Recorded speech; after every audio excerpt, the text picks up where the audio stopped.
আমরা আমাদের ভাই জুলাই যোদ্ধা, বাংলাদেশের অকুতোভয় বীর, বাংলাদেশের বর্তমান প্রজন্মের সাহসী তারুণ্যের আইকন শহীদ শরীফ ওসমান হাদি রাহিমাহুল্লাহ তাআলা। শরীফ ওসমান বিন হাদি শাহাদাত বরণ করেছে। যারা মনে করে যে তাদের একজন শত্রুকে তারা খতম করেছে, আমরা বলতে চাই এক শত্রুর রক্ত থেকে লক্ষ শত্রু জন্ম নেবে তোমাদের। কাজেই আমরা তোমাদের ঘরে হানা দিতে চাই না, তোমরা আমাদের ঘরে হাত দেওয়ার চেষ্টা করো না। এই ঘরে হাত দিলে সেই হাত আমরা আস্ত ফিরে যেতে দিব না। পরিষ্কার আমাদের কথা।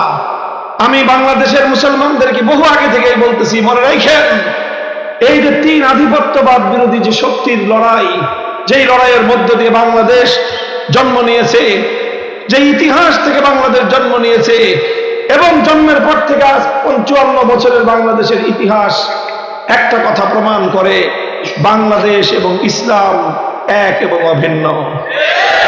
বাংলাদেশের স্বাধীনতা এবং ইসলাম এক সূত্রে গাঁথা। এদেশে ইসলাম বিপন্ন হলে স্বাধীনতা টিকবে না, এদেশের স্বাধীনতা বিপন্ন হলে ইসলামের গৌরব থাকবে না। কাজেই বাংলাদেশের যারা স্বাধীনতাপন্থী তারাই ইসলামপন্থী, যারা ইসলামকে ভালোবাসে তারাই বাংলাদেশের স্বাধীনতার যোদ্ধা। এই কথা যারা দ্বিমত করবে তারা যেমন ইসলামের দুশমন, তারাই বাংলাদেশের দুশমন। এই দুশমনদেরকে বাংলাদেশে বুঝাইতে হবে, শুনাইতে হবে। না বুঝলে, না শুনলে আপার সাথে পার্সেল পাঠায় দিতে হবে। কথা পরিষ্কার। তুমি থাকো, আমার আপত্তি নাই। তুমি আমার দেশে থাকবা, আমার ইতিহাসকে মেনে নিয়ে থাকবা। আমার দেশে থাকবা, আমার দেশের গৌরব বেঁচে নিয়ে মেনে নিয়ে তুমি থাকবা। আমার দেশে তুমি থাকবা ২৬৯ বছরের অব্যাহত সংগ্রাম এবং আমার ঐতিহ্যের সঙ্গে একমত হয়েই তুমি থাকবা।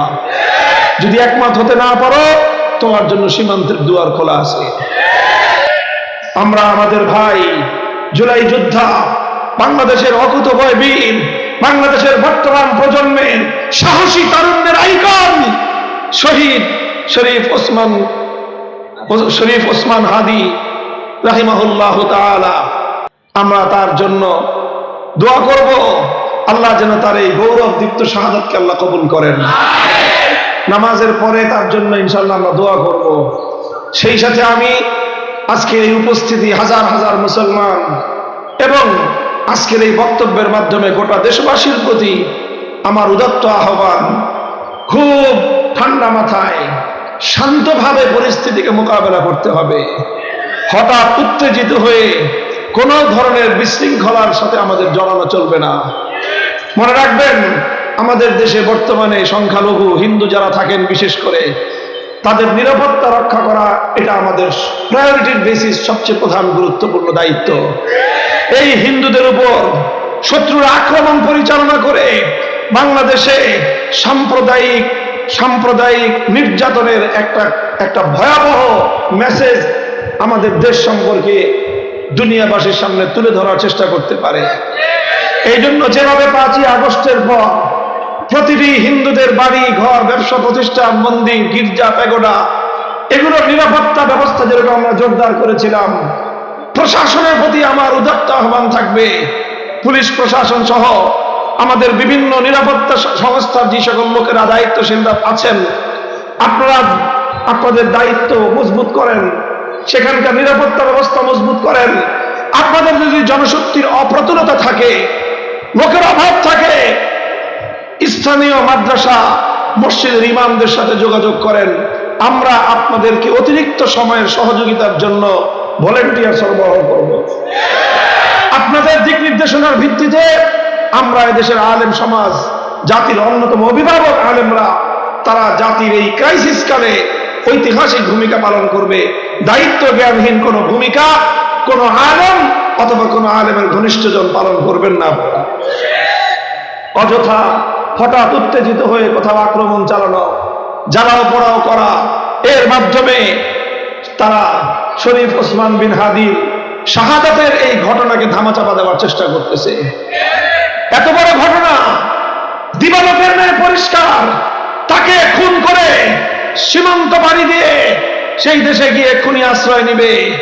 আমাদের দেশে হাজার হাজার মানুষকে খুন করে আমার দেশের বিচার ব্যবস্থা থেকে মৃত্যুদণ্ডপ্রাপ্ত আসামি সেখানে রাজধানীর মতো মেহমানের মতো আপ্যায়ন হবে, আবার আমার দেশের সাথে তোমরা কূটনৈতিক সম্পর্ক মারাইবা। এগুলো কোন দেশের কূটনৈতিক বিশ্ব কূটনৈতিক সভ্যতার মধ্যে পড়ে না। সেখান থেকে প্রতিদিন উস্কানি দেওয়া হচ্ছে আমাদেরকে হত্যা করার জন্য। সেই লেডি ফেরাউন প্রতিদিন সেখান থেকে ভয়েস মেসেজের মাধ্যমে বাংলাদেশের বিরুদ্ধে উস্কানি প্রদান করছে। আমরা কি এটা ধরেই নিব যে তোমার দেশে তুমি তাকে রেখে তার মাধ্যমে তুমি আমার বাংলাদেশের অভ্যন্তরে বিশৃঙ্খলা সৃষ্টির পায়তারা চালাচ্ছ? অনতিবিলম্বে বন্ধ করো। মনে রেখো, পাশের বাড়িতে আগুন লাগলে হাতে তালি দেওয়া এটা কোনো বুদ্ধিমানের কাজ না। পাশের বাড়ির আগুন পাশের বাড়িতে সীমাবদ্ধ থাকে না। তোমার বাড়িও জ্বালিয়ে ছারখার করে দেবে, তুমিও জ্বলে পড়ে পশ্চিম হয়ে যাবে।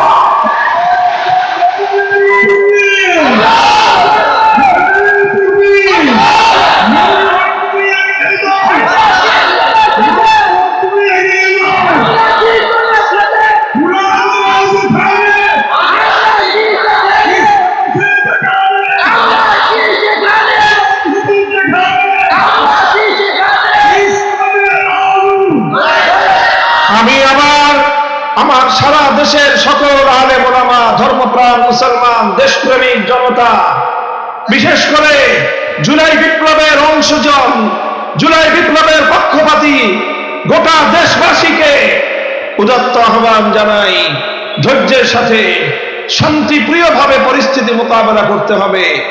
এমন কিছু ঘটানো যাবে না যার মাধ্যমে বাংলাদেশের শত্রু এবং দুশমনরা তারা এটাকে অপপ্রচারের হাতিয়ার হিসেবে ব্যবহার করতে পারে। ইনশাআল্লাহ আগামীকাল বাদ জোহর মানিক মিয়া এভিনিউতে বীর যোদ্ধা, জুলাই যোদ্ধা, বাংলার অকুতভয় বীর সৈনিক শহীদ ওসমান বিন হাদি, শরীফ ওসমান বিন হাদির নামাজে জানাজা অনুষ্ঠিত হবে। ইনশাআল্লাহ আমরা সকলেই আমাদের এই কালজয়ী কিংবদন্তি ইতিহাসের অন্যতম শ্রেষ্ঠ সন্তান শরীফ ওসমান বিন হাদির নামাজে জানাজায় অংশগ্রহণ করার চেষ্টা করব এবং তার রেখে যাওয়া সংগ্রামকে সামনের দিকে আমরা এগিয়ে নেব। হঠকারিতামূলক কোনো কার্যকলাপের মাধ্যমে এই জাতীয় পরিস্থিতিতে সুফল ঘরে তোলা যাবে না। হঠকারীমূলক কোনো সিদ্ধান্ত আমরা নেব না ইনশাআল্লাহ। দায়িত্বশীল নেতৃবৃন্দ, আলেম ওলামা, রাজনৈতিক নেতৃবৃন্দ তারা যেই ধরনের কর্মসূচি দিবেন সেগুলোর মধ্যে আপনারা অংশগ্রহণ করবেন। এর বাইরে দায়িত্বশীল নেতৃবৃন্দের কমান্ডের বাইরে গিয়ে হঠাৎ কারো উস্কানিতে পড়ে কোথাও গিয়ে উত্তেজনা ছড়াবেন না। কোথাও কোনো দোকানপাট, ব্যবসা বাণিজ্য, কারো কোনো ধরনের গাড়ি ঘোড়া কোনো কিছুর উপরে আপনারা অ্যাটাক করবেন না, হামলা করবেন না। সর্বোচ্চ ধৈর্য সহনশীলতার মাধ্যমে আমাদেরকে বাংলাদেশ বিরোধী এই ষড়যন্ত্রকে মোকাবেলা করতে হবে ইনশাআল্লাহ।